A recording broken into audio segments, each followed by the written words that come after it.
Yeah, kitty. Yeah, he was in there earlier. All right, kitty.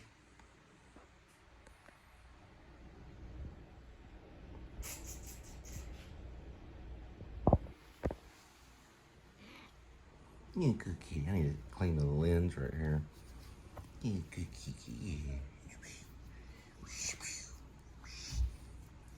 All right. All right, we're dealing with 80 degrees Fahrenheit right now.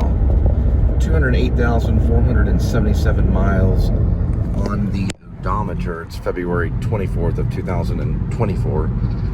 So 24. 24, it's a pretty good program with Kiefer Sutherland. I don't know. I don't see why our country's never considered prohibition. We tried it in the, the 30s? I know it wasn't in the 20s because we had the roaring 20s, which were like really, bad. And then the 30s, they just went ahead and, cut off the supply to alcohol, and then they created speakeasies, and there was tons of crime. People were making their own versions of alcohol, which they'd probably go back and do, but I don't know. I just don't feel that it's a necessary thing. I know in some people's religion, they incorporate it in their religion, so it's kind of one of their arguments, like they'll have a little bit of wine for Mass or something like that. The Catholic do it, and some Protestants, not all, most Protestants don't at all. In most cases, most Protestants don't drink at all, but I think it's an issue, and I think it destroys, things in the country. But no one addresses it. You never, ever hear it because of the amount of money, the multi-million, billions of dollars that the country, the United States of America, makes off people being addicted to alcohol and cigarettes. And we've never once ever considered banning it. Nobody's ever even considered, or not a political figure, because they would just, it would just be absurd. There'd be problems in not only the food industry, but convenience stores would lose money, people would lose jobs. And it's sad, though, that there are people that it just, addiction's sad. But no one's considered it. No, you don't ever. Now, Alaska, the state of Alaska does have prohibition in certain areas. There's areas that are dry where it's illegal to have alcohol, and then there's areas where, because it's got out of control, it can do that. And so there is partial prohibition, but now everyone's, legalized weed, which is another type of abuse and another type of intoxication. But I don't mean to get on my high horse, but I think anything that slows down your ability to drive correct should probably just be outlawed. It's dangerous. You see the signs, don't drive high. Well, why would you do anything high? There's a good movie, I can't think of the name of it, but there's a character in it, I think it's a Israeli character that walks up to a lady on the road and says, or on the sidewalk, and says, it's good to be high. It's not necessarily good to be intoxicated. I don't agree with that at all. It's in the movie. I can't think of the name of it. It's a really good movie. It's about a lady that survived addiction. The movie title, cannot think of it. I wish I could. But it's not good to be high. Now, when you talk about, the Lord, and they use that term, which I don't really like using that term, but being high on the Lord, well, that's different. In religion, that's just finding spirituality and finding your connection with God. But it's not good to be intoxicated in any form, or getting too much of anything. I don't know, I've heard people kind of go crazy about the energy drinks, and there could be a little bit of truth to that, but it's not really intoxication. Like, too much caffeine, is not going to be an argument if someone's drinking too much, you know, like, or having, you know, too much vodka or something, you know. It's not the same as having Mountain Dew. You know, you can't compare the two, really. And law doesn't either. But what's the craziest thing about it all, and I'll tell you a lot about the Please Subscribe show and trying to survive a lot of this stuff. The craziest thing is it's a circle. You know, the law and crime of alcohol, it's a circle, because you got the drunk, and then you got the law getting the drunk, and then they go into the drunk tank, and then they're right back out, and it just goes into a circle, and then they make money off that. The state makes money off of it, and then they allow them to go in and buy what they need. They tax them. They tax the two things, the tobacco and the alcohol. And, you know, if we broke that circle of abuse, I see it as an abuse in society, because you have an authority figure, right? If the government says, well, we want abortion to exist, you better listen to us. So if a woman wants to go into a clinic and terminate a child, we'll enforce that, you know. Well, they also enforce alcohol, and they also enforce give someone the right to go in and buy cigarettes and get emphysema and die, because once you get emphysema, you can't go back. Do you know that? When you get emphysema, you can't go back. It's sure death. And I've seen people die from emphysema. I've seen it. I've seen them have the oxygen mask. I've seen the whole thing. And we enforce that. It's something that we enforce. You understand? So in certain states, if a woman wants to go and terminate a child, that's enforced, right? With guns, right? They allow them to, they'll stand in their way and make sure. Now, not in Texas. In Texas, it's outlawed. You can't terminate a child. But you can still go into a liquor store and drink yourself, you know. It's horrible. You know, our country is, I don't think we're a hair any different than any communistic country that's out there, like Russia or Cuba, or, you know, Russia, who knows how really bad they've got it. But don't think that we're anywhere near the land of free, because we're not. There's people out there that enforce evil, and it's done by the law, because remember, Jesus Christ was crucified legally. It was a legal action. So we know that we are behind enemy lines. And in April, we're going to see a movie come out called Civil War. I may go to the theater to see it. Kirsten Dunst in it. And it's about the country turning in on each other, just like they did back in the Civil War time. I think it's going to be a breather to see something like that. Like, why is this movie coming out? Who is the enemy in it? And why are they fighting each other? You know? I think one of the problems is alcohol and cigarettes, and you know, when you mess with someone's health, or you take away something they need, like oxygen or sobriety, it starts to throw an imbalance off in society. And then when it's enforced by evil people that use guns to enforce it and say that it's right to do that, I'm 100% against it. I can't wait till April. It's going to be a good start for this country. All right, we got some good ones. Once is already getting ready to come out on March 2nd. Coming up right here at Casa Manana, the House of Tomorrow. And then Mary Poppins Jr. will be April 20th, going in through May 12th. There it is, Casa Manana. All right, 517, 2.6.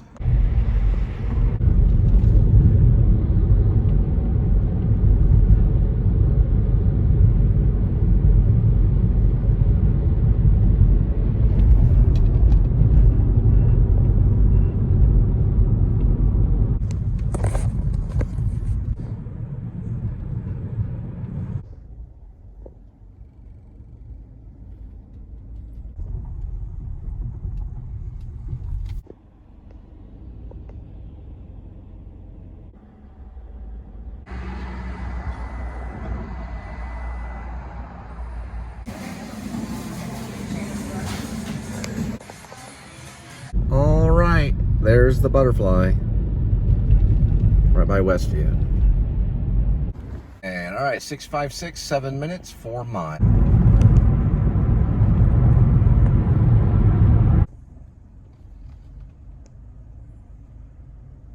They're from Florida.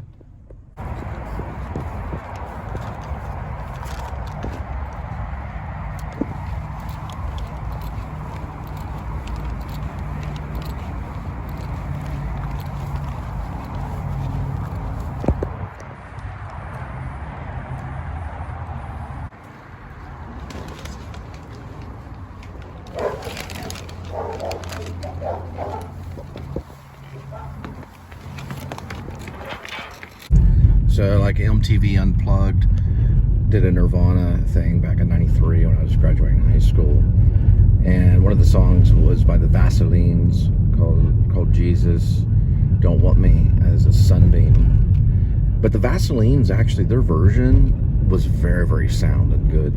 They're on KEXP. They did a version of that song, and it's a male and female singing it. It's a rendition of a Christian song, so it's actually a pretty good one.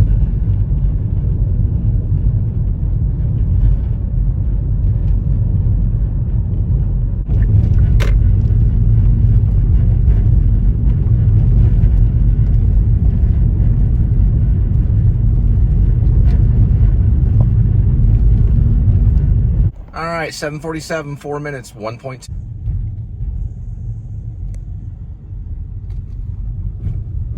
Looks like some new apartments going up right here.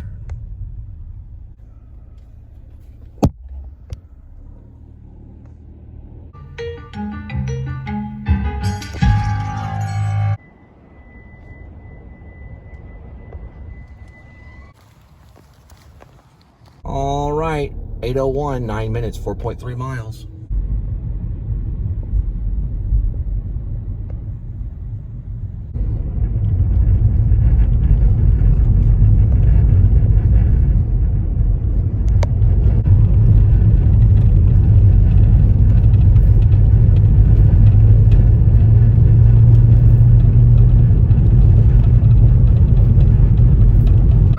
So we know yesterday that was cleared out. I'm going to go ahead and clear it out right now. But so far today, we're only dealing with 23 miles. So that was probably about the same as yesterday, but we're not using all of that. Probably about maybe half of it. So probably about maybe like 14 miles or so. 12 to 14 miles. 12.7 or something like that. I don't know exactly how much.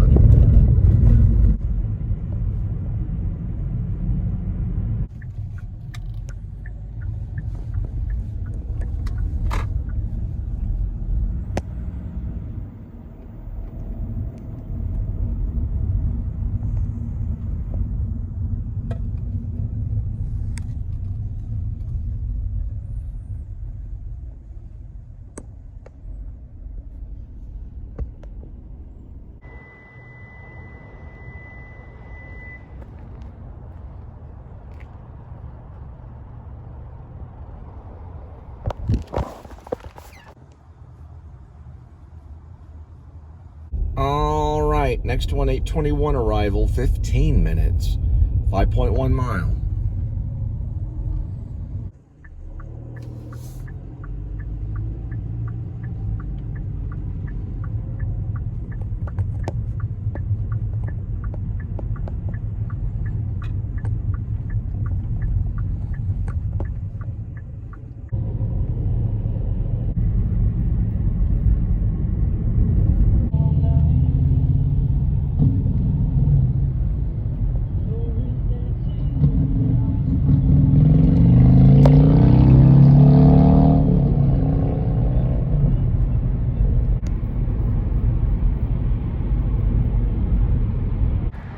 There's Grumps. It's a burger place.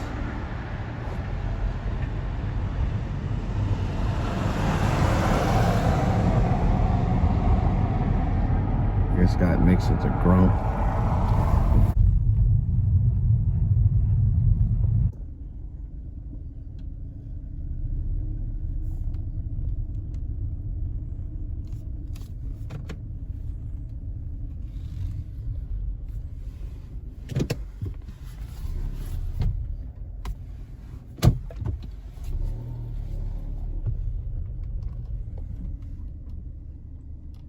Bit real.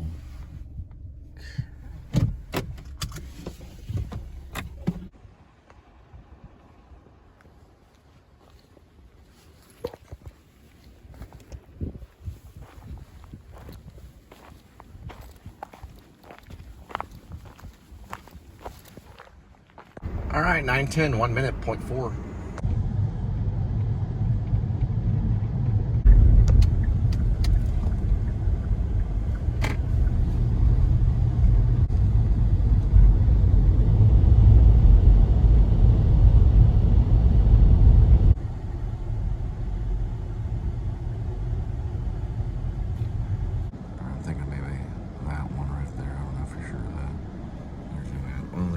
address on a computer, but you just can't really read it.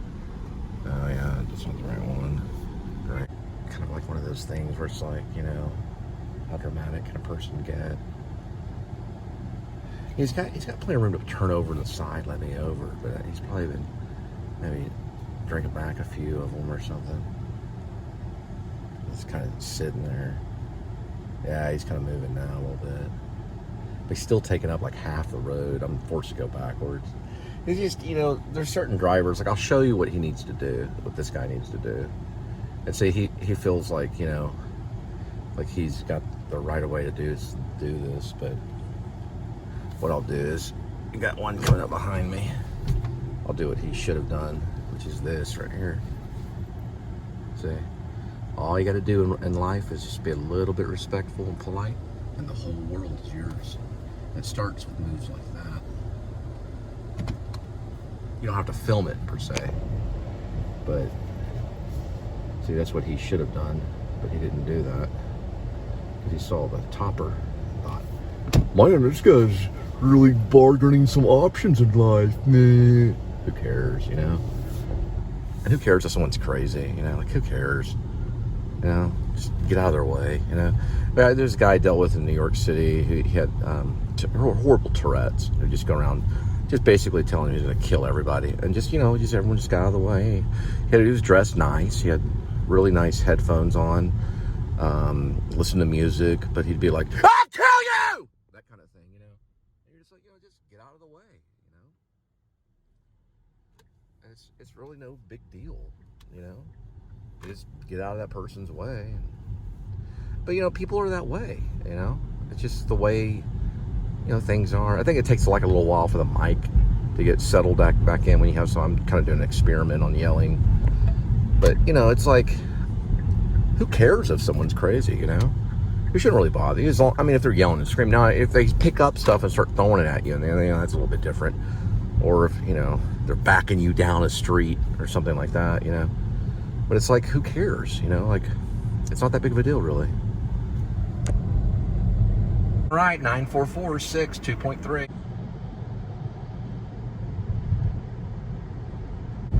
Yeah, sometimes I think it's, you know, YouTube can be a helpful thing for cinema. And then, you know, they were saying like experimental film is not cinema. Well, there's people that will watch experimental films. You show them, they'll show up and pay their $15 or whatever. And they're saying that's not cinema. Well, I mean, cinema is just anything they put out there. You know, it's not that kind of makes me mad. I think that some things are good and some things are not. Ultimately, you're just going to have to just follow your own instincts and, you know, and just do your thing, whatever medium. It's all red right over there under the bridge. But whatever medium you find, and if they like it, they like it. That's great, you know. If they don't, you just keep on going. Who cares, you know? I'm sure, you know, if you compare it to writing, like Charles Bukowski wasn't like Hemingway starting off. It really never was. Until Barfly came out with Mickey Rourke, no one knew who he was ever. You know, he was known as the dirty old man. He was probably known as a public pervert, you know. But he became one of the greatest writers, was Charles Bukowski. A really good writer, let's just put it, a good writer. But he had his own personal problems, but he continued to do what he had to do, you know. So, you know, I think Hemingway was a little disturbed too, and of course he caught the wrong side of a double barrel shotgun by Abercrombie and Finch in Ketchum, Idaho, you know, self-destruction. But you know, he's still a pretty good writer, you know. But he did eventually give up. You know, I don't know. I could say the same about Bukowski. I mean, he probably kind of in a way drunk himself, probably pretty much to death, which a lot of people do anyway, and they don't write anything, you know. So it's interesting to see that side of things, you know. They don't really talk about that a whole lot. They're just talking about, like, here's how the shot looks, this is how Christopher Nolan does it, you know, this is like what Quentin Tarantino says, and it's just the same thing over and over and over again. And it's like, you get to the point where you're like, you don't even want to watch those filmmakers anymore, you know.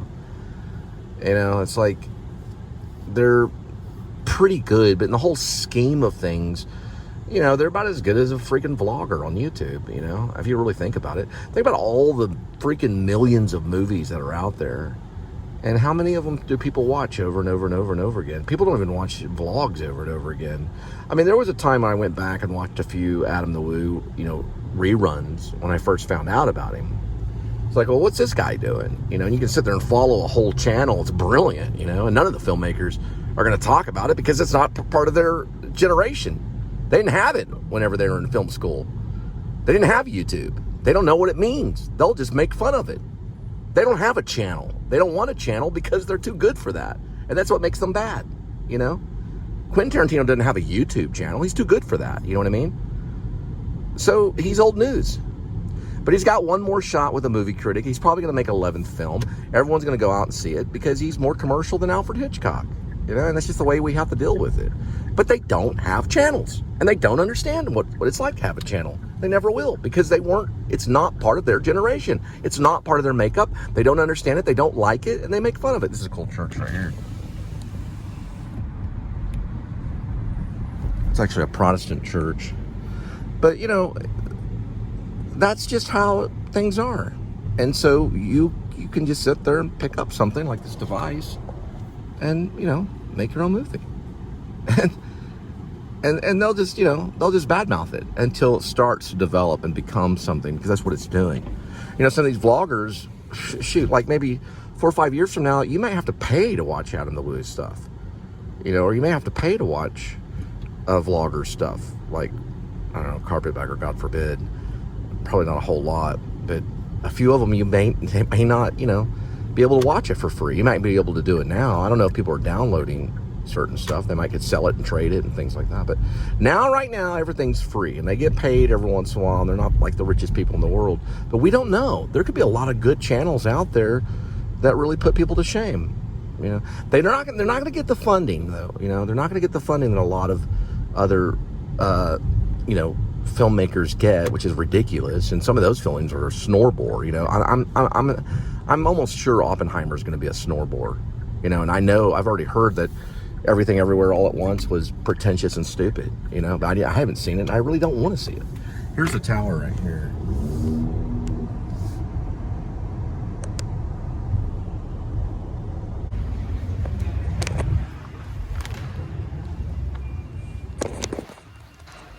So they already put that in there. And look how fast it goes. It goes incredibly fast.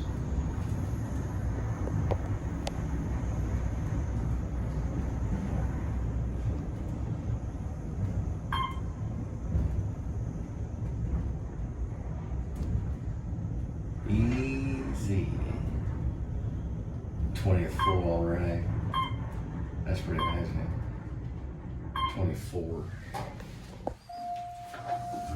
They're about 30 seconds now. And this little tiny dog comes up. And he's like sniffing me. A really cute lap dog. It's like that's real threatening. This lady that occasionally gets some food on the 24th floor of the tower. This cute little fuzzy, like a miniature poodle or something. I don't even know what. Probably like a little kind of fat, curly-haired poodle, dark hair. Very interesting.